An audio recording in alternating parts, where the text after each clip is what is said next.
আমরা করছিলাম ঘরে ক্লাস, বাট এরা করছে বাইরে কাটিং শিখছে। আসসালামু আলাইকুম, আমার নাম রাজিয়া পারভিন, আমি প্রতিবন্ধী। আমার বিশ্বাস প্রতিবন্ধকতা শরীরে থাকে, মনে না। তাই আরও একটি ভিডিও নিয়ে চলে এলাম। তো তোমরা টাইটেল আর থাম্বনেল দেখে বুঝতে পেরেছো যে আমি কী ভিডিও নিয়ে এসেছি। তো হ্যাঁ বন্ধুরা, সেলাই শিখতে যাচ্ছি। তো তোমরা পুরো ভিডিওটি দেখতে থাকো, কী করছি কী না করছি সমস্তটা দেখতে পাবে। তো বন্ধুরা, ওখান থেকে আমরা বাড়ি থেকে বেরিয়ে গেছি। তো বেশি দূর নেই, বেশি দূর না, খুব বেশি দূর না, তবে ওই 2 থেকে 4-5 মিনিট এরকম রাস্তা। তো যাই হোক, আমি স্কুটিতে করে গিয়েছিলাম আর মেজো দিদি আগেই চলে গেছিলো, যেহেতু ফ্রিতে শেখাচ্ছে। যেই জন্য তো সমস্তটা বলবো, তোমরা পুরো ভিডিওটা আগে দেখতে থাকো। এই যে এখানে আমি ভেবেছি এখানে সেলাই শেখাই, বাট না, এটা টিউশনি পড়া ছিল। বাট একটু এসে এখানে তো ফাইনালি আমরা চলে এসেছি। এই যে হচ্ছে সেই জায়গাটা, আমি ভাবছি এখানে আবার কী করে শেখায়, বাট না, এখানেই শেখায়। তো চলো ভেতরে যাওয়া যাক। তো বন্ধুরা, ভেতরে এসেছি। এখন সবাই সেলাই করতে বসে গেছে, যে জন্য আমিও বসে গেছি। তো আমি ম্যামের কাছে শিখিনি, যেহেতু আমি পারি, বাট আমার সার্টিফিকেটের প্রচণ্ড দরকার ছিল, যে জন্য আমি আরও সেলাই করতে লেগে গেছি।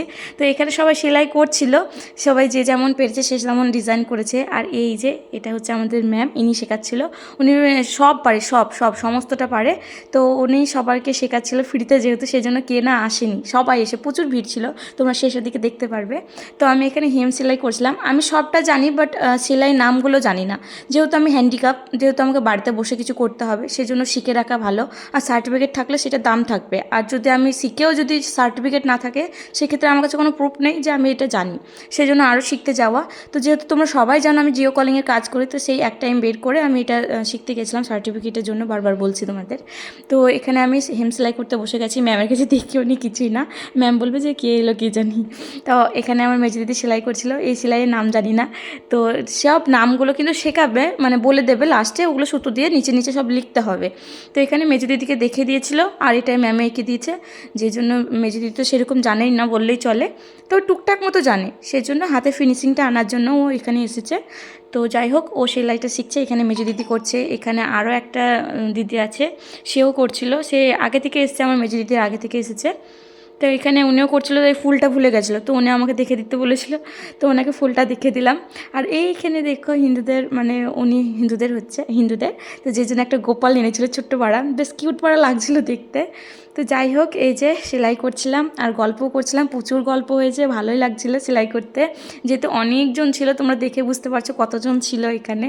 তো এই যে এটা হচ্ছে আঁকা, তো আমি ম্যামের কাছে আঁকিনি, এটা মেজো দিদিকে এঁকে দিয়েছিল, যে জন্য ওখান থেকে দেখে আমি এটা কপি করে ফেলেছি। তো যাই হোক, ম্যামের মতনই সেম টু সেম হয়েছে, সেক্ষেত্রে ভালোই লাগলো। তো এটা হচ্ছে যে সেলাইটা দেখছো, এটা হচ্ছে ম্যাজিক সেলাই, যেহেতু দুটো সুতো ভরতে হয়, দিয়ে 2 রঙের সেলাই হয়, তো যে জন্য এই সেলাইটা করছিলাম। এটা একবার আমি প্রথমে করেছি, এটা 3টে সুতো দিয়ে করেছি, বাট আজ ম্যাম শেখাচ্ছে 2টো সুতো দিয়ে, যে জন্য আমি মেজো দিদির কাছে দেখে নিলাম, একবার ভুলে গেছিলাম, যেহেতু অনেক দিন আগে করেছি, সেই ক্ষেত্রে মেজো দিদির কাছে একবার দেখে নিলাম, দিয়ে তখন আমি করা শুরু করলাম। তো তোমরা পুরোটা দেখতে থাকো, কীভাবে করছি কি না করছি। আর এখানে একটা কাণ্ড হয়ে গেছে জানো, ওখানে যাওয়ার পরে আমি ভাবতেই পারিনি, ওখানে একটা মেয়ে নাকি সেলাই নাম করে গিয়েছে, দিয়ে পালিয়ে গিয়েছে কোন ছেলের সাথে। তো আমরা ওটা নিয়ে চিন্তিত ছিল সবাই মিলে, যার সাথে এসেছে সে প্রচণ্ড চিন্তা করছিল, যেহেতু ও এখানকার বৌমা, তো ওর বাড়ি হচ্ছে অন্য জায়গায়, বাট এখানকার বৌমা, সেই ক্ষেত্রে ও প্রচণ্ড চিন্তা করছিল যে আমি এখানকার বৌমা মেয়ে না, আমি কি বলবো কি না বলবো, যদি আমাকে ফাঁসিয়ে দেয়, এর নিয়ে বিশাল চিন্তা করছিল। ম্যামও প্রচণ্ড চিন্তা করছিল যে কি হবে কি না হবে, আমাদেরকে ধরে না নিয়ে যায়, এরকম প্রচুর চিন্তা। তো আমি সেরকম বলছিলাম যে সেরকম চিন্তার কিছু নেই, যে কিছুই হবে না, বাট ও যাই হবে, আপনি সই তো করে নিয়েছেন, যেহেতু ঢোকার সময় একটা সাইন করতে হয় আর বেরোনোর সময় একটা সাইন করতে হয়, যে জন্য সাইন করে গেছিলো বলে সেরকম অতটাও চিন্তা ছিল না, বাট তবুও মেয়েটা চিন্তা করছিল। বাট এখানে আমাদের সবাই টিফিন করছিল, আমারও খিদে পেয়ে গেছিলো, বাট সেলাইয়ে আমার এতই মগ্ন হয়ে গেছিলাম যে খাবারটা খেতে হবে সেটা ভুলে গেছিলাম।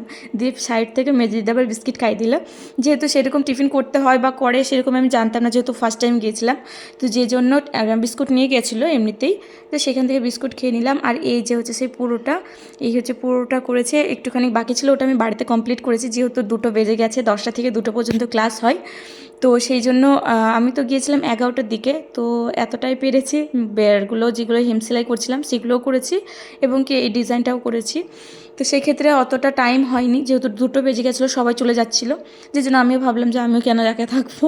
তো সবাই একে একে চলে যাচ্ছে, এই যে দেখো, এই যে অনেক মেয়ে আছে যারা চলে গেছে, আর এই এতগুলো ছিল। তো সবার শেষে আমি এসেছি, যেহেতু আমার উঠতে একটু অসুবিধা হয়, সেক্ষেত্রে সবার সামনে উঠতে একটু লজ্জা লাগে। তো যাই হোক, লজ্জার কিছু না, আল্লাহ যখন দিয়েছে সেটা কোনো কথা না। এ হচ্ছে ফর্ম, এটা আমাকে ফিল আপ করেছি, বাড়িতে এনেছিল মেজো দিদি। এটাকে আমাকে সাইন করে জমা দিতে হবে। আর এই যে দেখো বাইরে সবাই মিলে সেলাই শিখছিলো, এটা হচ্ছে 2টোর পর থেকে যেই ক্লাসটা হয় সেটা। সবাই এখানে কেউ কেউ সেলাই করছিলো, কেউ কেউ কাটিং শিখছিলো, যেহেতু দুটোই শেখানো হয়, একদিন এটা একদিন ওটা করে। তো এখানে আমি ফর্মটা দিয়ে দিলাম, সিগনেচার করে দিল। আর এখানে অনেকগুলো মেশিন ছিল, খুব ভালো লাগছিলো দেখতে। কবে মেশিনটা ধরবো, আজকেই হয়তো ধরবো। তো যাই হোক, ওখান থেকে সাইকেলে বসে বাড়ি চলে এলাম। আর রাস্তাতে এত গরু ছিল, সে গরুগুলোকে দেখতে দেখতে বাড়ি এলাম। তো বন্ধুরা, তোমাদের পুরো ভিডিওটা কেমন লাগলো অবশ্যই কমেন্টে জানিও। আর বন্ধুরা, একটা সাবস্ক্রাইব করে আমার পাশে থেকো, আর একটা লাইক করে দিও, যাতে আমার নেক্সট ভিডিও করতে আগ্রহ বাড়ে। তো তোমরা অনেক অনেক ভালোবাসা দিয়েছো, আরও একটু ভালোবাসা দিয়ে যাও, তাহলে আমি আরও অনেক দূর এগোতে পারবো।